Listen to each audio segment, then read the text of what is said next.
welcome today, and thanks for coming out. One of the things I continually am reminded of is, as you try to get to this park, is obviously one of our goals is to take this gem that we have here in Northside Park, the pond, and this 80 acres of space, right, is let folks know that it's here. So, it's not easy today to get to, but we're going to change that. That's part of our future. But today, my name is Kelly Lead. I'm the Executive Director of the North Denver Cornerstone Collaborative. And over the last couple of years, we've been working with the community to really prepare for its transformation. It's reconnecting it to the rest of the city and re-energizing these historic neighborhoods that are so important to our city and to our future. It's a beautiful summer day, and we're just glad you came out to help us kind of help kick off Denver Days.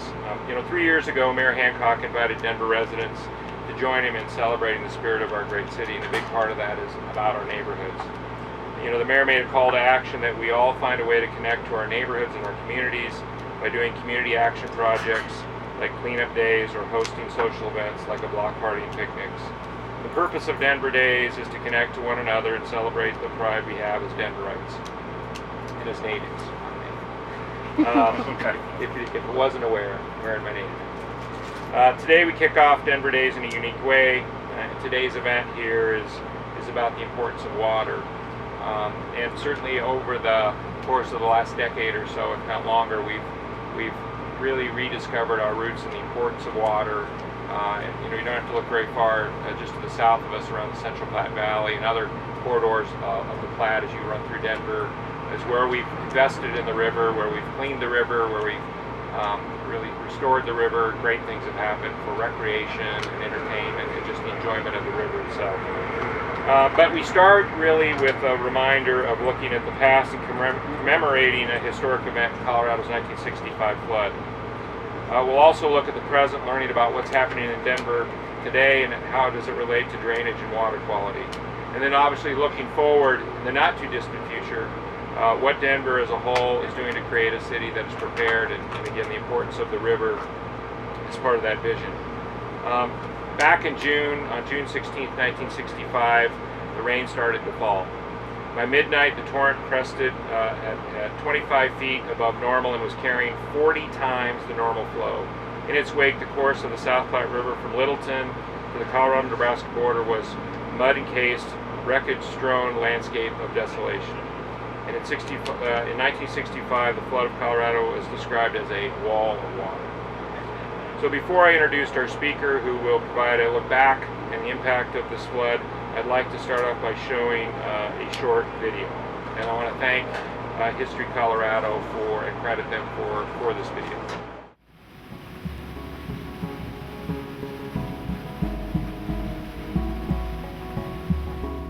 The days leading up to the '65 flood in Denver were stormy. There had been heavy rains already early in the month. There had been severe weather. There had been hail all over eastern Colorado. And then there had been successive days for almost a week with storms all over the place. A couple things had come together. There was an upper level low spinning over Nevada, but then there was a large high pressure area up over Canada with a clockwise flow of air bringing very moist air, even Gulf of Mexico moisture. So there was these two circulations bringing convergence. But then there was a focus that took place just south of the Denver area in what's normally very small watersheds. Plum Creek comes in through Castle Rock, and there extremely intense rains formed for several hours on the 16th of June, concentrating as much as 12 to 14 inches of rain in just a few hours' time. What happened next was truly incredible. The floodwaters approaching managed to hit Denver at a most inopportune time as it was getting dark, and the surges of water reached levels that are just almost unimaginable, over 100,000 cubic feet per second. The surge of water had horrendous impacts. To be sure, there were great heroics that evening, but there was also tremendous tragedy. We have to get out of here. The water has just gone over the 6th Avenue Bridge as a result of this log jam that's at the base of this bridge right now.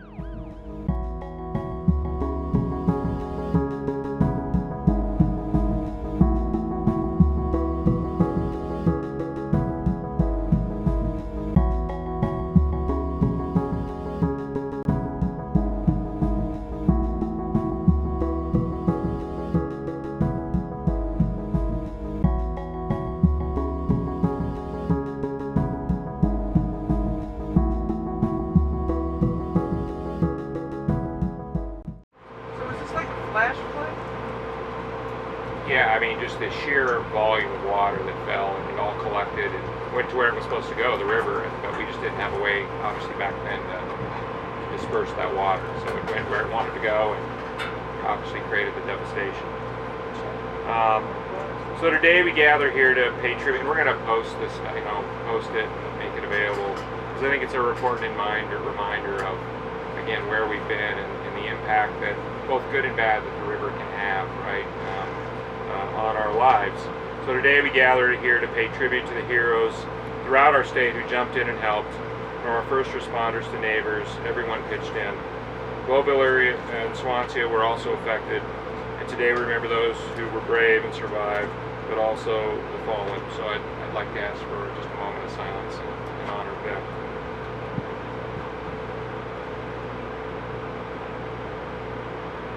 Thank you.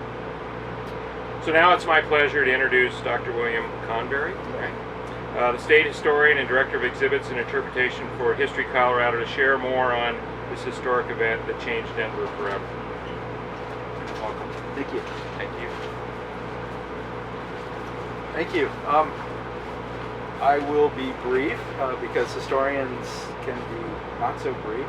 But I want to start with a couple of observations. The first is, in addition to the kickoff of Denver Days, today is Colorado Day. It's the anniversary, the 139th anniversary of Colorado State Day today as well. So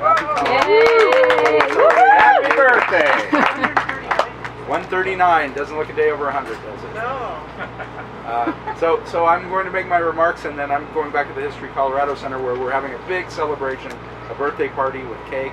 We'll be open until 5 o'clock. It's at 1200 Broadway. Come by. It's a free day. We have all kinds of activities and attractions going on. So if you're looking for something to do a little later this afternoon, please swing by, have a piece of birthday cake for Colorado. I'd like to start my remarks today by reading you a poem that I'm sure many of you are familiar with. It's by Colorado's former poet laureate Thomas Hornsby Farrell. And Farrell spent a lot of time thinking about not only the South Platte River, but Cherry Creek as well. And he wrote a poem that you can see on a plaque at Confluence Park today. It's right at the confluence, and it's called Two Rivers. And Farrell wrote, "Two rivers that were here before there was a city still come together. One is a mountain river flowing into the prairie. One is a prairie river flowing towards the mountains, but feeling them and turning back. The way some of the people who came here did. Most of the time, these people hardly seem to realize they wanted to be remembered, because the mountains told them not to die. I wasn't here, but I remember them, those mountain people, who pushed aside enough of the cottonwoods to build our city where the blueness rested. They were with me, they told me afterwards, when I stood on a splintered wooden viaduct before it changed to steel and I to man. And they told me while I stared down at the water, you will stay, we will not go away." I think that's a fascinating poem, because in it, Thomas Hornsby Farrell was talking about how these two rivers shaped the destiny of Denver, and they still shape the destiny of Denver today. And his contemplation flows from the water, from the rivers that created Denver as we know it. And he speaks about remembering, and how the people who came here, he sometimes felt they didn't want to be remembered. And sometimes I feel that we did the same thing about the South Platte River and Cherry Creek back in those days. We didn't want to remember them, and so we neglected them and we abused them, and we ignored the times when they got mean and they came back at us. When the first settlers arrived here and built Denver City, within 5 years, Cherry Creek wiped out the central downtown area of Denver in 1864. And even then, the Arapahoes, who had lived at the confluence of the South Platte and Cherry Creek, for 80 or 90 years, had warned the settlers not to build too close to the river, not to take it for granted, not to forget it. And we ignored that warning from the very start. And as a result of that, That's the warning. see, that was what they should have been listening to, right? Exactly. If they'd only listened. They ignored the warning, and downtown Denver was destroyed in 1864. The Rocky Mountain News, which was built literally in the bed of Cherry Creek, was washed away. The city safe with all of the city documents disappeared into the Platte and was never recovered. And we forgot what these rivers can be if we take them for granted. And Cherry Creek flooded again in the 1870s, and again in the 1880s, and the 1890s, and the 19-teens, and the 1930s, 8 times all told before the construction of Cherry Creek Reservoir, which has been a negotiation with that creek. I wouldn't say we've conquered any of our natural landscape. We instead negotiate with it. But while all that was happening with Cherry Creek, we forgot this river. We forgot that it too needs to be cared for. It can't be neglected. It can't be abused. It had flooded once before there was a city of Denver in 1844, but the mountain men remembered that. They remembered a wall of water 20 feet high cascading through the valley, but people didn't remember that. And the Platte overflowed its banks again in 1888, this time when there was a city, causing great damage, but by the 1960s we'd pretty much forgotten that as well. As you know from that wonderful Alan Pendergast article in Westward, we were abusing the South Platte River. We had turned it into a dump. We dumped our animal carcasses and our abandoned cars and our sewage and our industrial waste into the river. We had neglected the communities that existed around that river of Globeville and Swansea and Overland Park and Auraria neighborhood. And all of those were the ones those neighborhoods were the ones who suffered when the South Platte turned mean in 1965. But now we remember, because of that event, because of that tragic event, that event that was costly in human lives and cost more than $4 billion in 2015 dollars. If nothing else, 1965 forced us to remember and to think differently about our relationship to our rivers and to our landscape. And we've constructed other reservoirs, Chatfield and Bear Lake, but we've also done work like this to create open spaces, green spaces that can serve as drainage and can provide a more managed space for us. But I think if the past teaches us anything, and I'm always wary about the lessons of the past, so I think the past tries to trick us sometimes into thinking we understand the lesson. But in this case, if there's a lesson to be learned, it's that we don't conquer nature in Colorado. We live in a land of amazing weather extremes, extreme drought or extreme rainfall, extreme heat or extreme cold. That will never change. And the best we can do is negotiate with it. Will the South Platte flood again? Probably, right? Almost certainly, at some point. Will we be entirely ready? No, maybe not. Are we more prepared now than we were? Yes, quite a bit. And so we do remember, and we're stronger, and we grow from that remembering. And that's what makes this day really special, when we look back over 50 years to remember what's taken place since that flood in 1965. Thank you.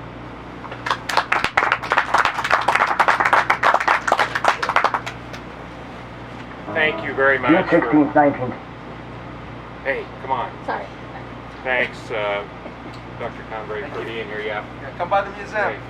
Happy birthday. Thank you. Yeah, happy birthday. Thank So, again, we appreciate History Colorado for capturing this important event and sharing it with us today.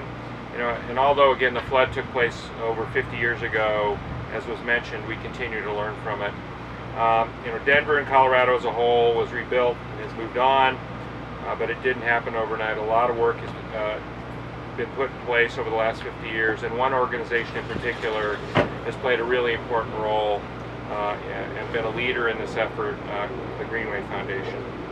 So I want to show you another brief video about the role of the Greenway Foundation and the really important role it has played as a key partner in restoring the river and bringing it kind of back to life in some respects. And then we'll have a speaker from the Greenway Foundation. June 16th, 1965 was the ultimate wake-up call for a city. Denver had spent the previous century plus defiling, abandoning, killing its greatest natural resource. The very birthright of Denver is where Cherry Creek meets the South Platte, hence Confluence Park. And I only mention that because it shows the significance of the river to the birth of Denver. But 100 years later, the river was ecologically dead. There were no parks, there were no trails, there were no fish, there was no wildlife. Raw sewage being pumped into the river, chemicals, gasoline. Could the river have caught on fire? Thank God we never found out. But on June 16th, based on this horrific but amazing compilation of weather realities, this raging river flowed through Denver, and the aftermath of that flood was immediate devastation, loss of life, loss of property, loss of an ability to cross the river for a city to function. But the next after effect of that flood was federal elected officials, state, regional, local elected officials realized something had to be done to take back this river. 4 years later, the Urban Drainage and Flood Control District was born. Joe Shoemaker and Ken Wright were very involved in the creation of the legislation passed through the state legislature to create the district. The Urban Drainage and Flood Control District is absolutely one of the best friends this river and its tributaries has ever had or will ever have. Going along that same timeline was the funding of and the creation of Chatfield Reservoir. That reservoir was opened a mere 8 years later after the flood in 1973 and is a key factor in why the river is as safe and healthy as it is this very day. And thank the stars that we have Cherry Creek and Chatfield and Bear Creek reservoirs. So 65 flood, cleanup, Urban Drainage District is born. The Greenway Foundation is formed to be a huge advocate for outside funding to pair with the Urban Drainage District to match their dollars. The end result all these years later, from sources of plenty, the collective investment in the river is over $500 million. $500 million. And here's the added amazing benefit to that. There's over $15 billion, and this is modest counting, $15 billion of economic benefit to this city based on there being a healthy river in this town.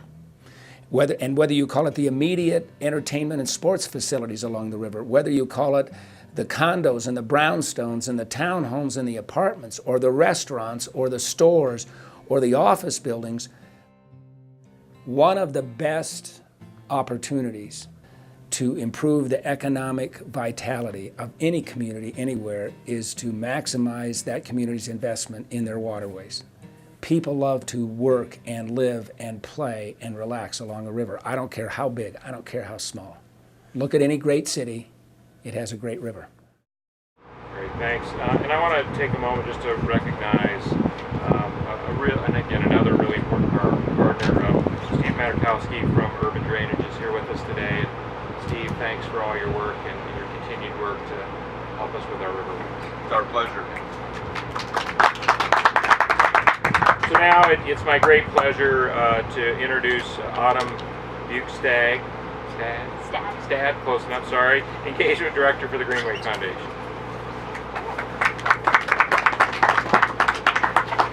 So I was originally going to kind of talk through all of the great parks that are being built along the river. I think many of you guys might be more of an expert on that than myself. Also go over some of that a little bit, but at the Greenway Foundation, just to give you guys a better view of what we do, so we were formed kind of as a result of the 1965 flood to bring back the river to an asset, not a dumping ground and things like that. So we do that with enhancements along the river, which I'll talk a little bit about, and then also in, what's developed in our later years of life. We're 40-year-old nonprofit, is instead of focusing as much on the development of the properties, but then how do you engage the parks along the river and things like that. And so that's my job at the Greenway Foundation is you can build a beautiful park, but if you don't invite people down for a barbecue, no one's going to come use it. So we do weekend events, we do field trips, we do summer camps, we do youth engagement and youth employment and things like that. And so that's kind of the next evolution I think Denver's taking is we have beautiful parks like this one we're all standing in here today, and we're lucky we're all here because we're enjoying this beautiful park today. But how do you get more people using these spaces and things like that as we go? So I'll just talk through kind of what's going on currently along the river. So we have the River Vision Implementation Plan, and it's been in 2007 to 2008, the Greenway Foundation kind of worked with the city and urban drainage and flood control to create a plan of spots that could be improved along the river. So we had done a first visioning back in 1974 when we were formed, but now it's been 40 years. How are we going to improve this river again? It's a little dated now. How are we going to re-improve it? Thinking about water quality, access, and safety along the river, things like that. So if you want to go, so in 2011 we had $0. By 2015 we have $30 million invested in the river, and this is between Dartmouth and River North, so just south of here, just shy of here, like 35th and Arkansas. So $30 million raised in 4 years. This is put in by cities, private groups, grants. It's a big collaborative effort to fund all of these different parks and things like that. So one that's closest to my heart is Grand Frontier Park. Grand Frontier Park is down off Florida in Santa Fe. It's where we take every 4th grader from our school, our SPRE school. SPRE stands for South Platte River Environmental Education. But so every fourth grader from a SPRE school comes down, learns about the history of Colorado, learns about the first chartered city of Montana City. They get to go gold panning in the river, so they learn about that history with Denver and the river and things like that. But Grand Frontier had very little river access, if you want to keep going. Very little river access, not exactly the best place to be after dark and things like that. And now it's getting restored into this really great new park. It's really interesting because they're taking that historical aspect, they're keeping a lot of the history in there, so the idea that the first chartered city was there in Montana City. They're putting in these different layers, these height walls, that are going to be set at different floodplains. So this would be like the 100-year floodplain, and there'll be a wall in the park so that you can actually see where in 1965, where that flood actually would have been in the park. And so you can see these physical representations throughout the park. There's also going to be an offshoot stream channel, which I like. It offers some safer river access. It'll be, small enough to wade across for little kids and things like that. But you can still catch crawdads, you can still go gold panning and things like that, but you don't have to worry about them getting into the stronger stream flow. So that's one project further south. Pasquinel's Landing is just a little bit north of there. Pasquinel's has a nice playground, but I've hardly seen anyone in there. I bike along it a lot, and that seems to be the major traffic there is biking. There's also not a lot of views down into the river. It's pretty dense vegetation and things like that. So if you want to go to the next one, I have no idea what that picture is. And okay, so and this is kind of what the new look is going to be. They're essentially kind of scooping it out so that it goes down to the river. You can have a nice view from the top. This one's focusing less on education per se, like Grand Frontier is really focused on historical education. This one's more for enjoyment. There'll be a place where you can kind of do the CrossFit workout stuff and all sorts of different things, encouraging everyone who's biking maybe to stop and actually enjoy this park a little bit on their route to work or to the next place. We also have, this is the river corridor just by Florida, and this was last year. This is actually one project that is complete. So those previous two projects just got ground broken, I think this week. So Pasquinel's been getting worked on. Grand Frontier just got land broken. But the river corridor, I want you just to notice this kind of drop there. It's hard to see, but So not only are we focusing on the land, but in the water, how can we make this better for recreation and things like that? So that drop, you used to have to portage around it. So now what they've done is, this was the visioning, so they wanted to make sure you could see the river from the side and then also the boating, and then if you want to go to the next one, this is the reality, and it looks so nice and cool right now, doesn't it?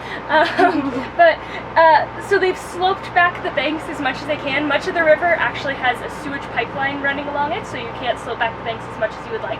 But sloped back the banks a little bit, exposed access, but it's got these nice places where you can, I have a friend who stand-up paddleboards, and he can do that through this, what once was a big 4-foot drop is now stand-up paddleboard able.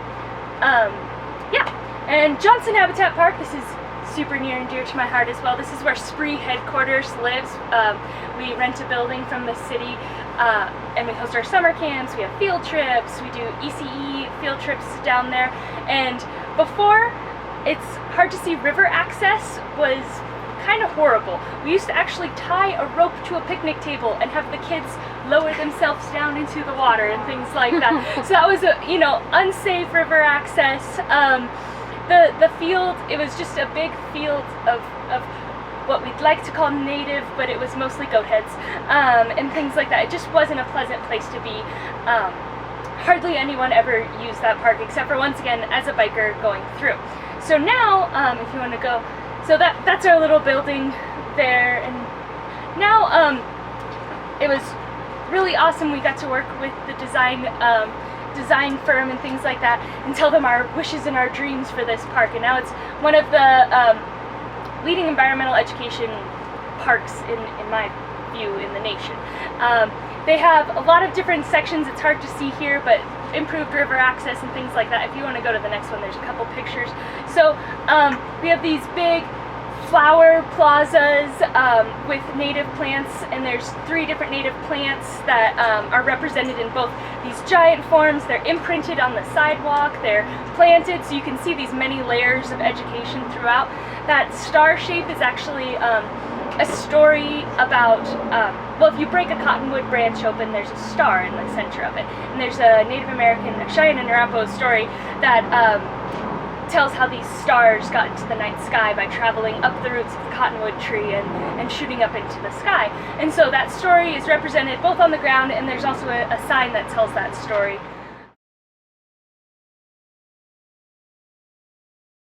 This summer, Denver, in collaboration with the United States Army Corps of Engineers, the Urban Drainage and Flood Control District, and the Colorado Water Conservation Board, kicked off the Denver Urban Waterways Restoration Study. The study aims to identify restorative improvements to 3 major urban waterways in Denver: Harbor Gulch, Weir Gulch, and the South Platte River from 6th to 58th Avenues.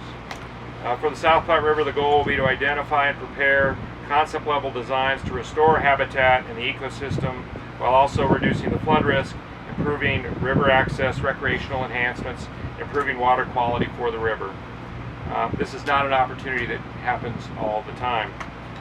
We are excited that the Army Corps of Engineers is recognizing and prioritizing the Denver area when we know there are needs for infrastructure improvements all around our country.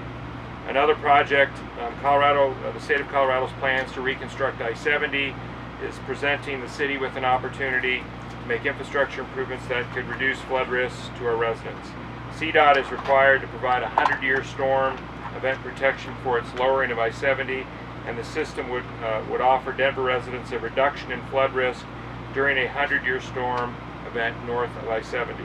The city and the County of Denver is actively pursuing a separate complementary drainage plan to expand the area of benefit so that more property owners can benefit from the reduction of flood risk during a 100-year storm event. Working in cooperation with the state and leveraging available funds, we can do more for our residents than we could otherwise do. Cooperation is key to another major water-related project in this part of our city, the National Western Center Water Resource Center. The National Western Center partners, led by CSU, are proposing a water resource center sitting on the bank of the South Platte at the National Western Center.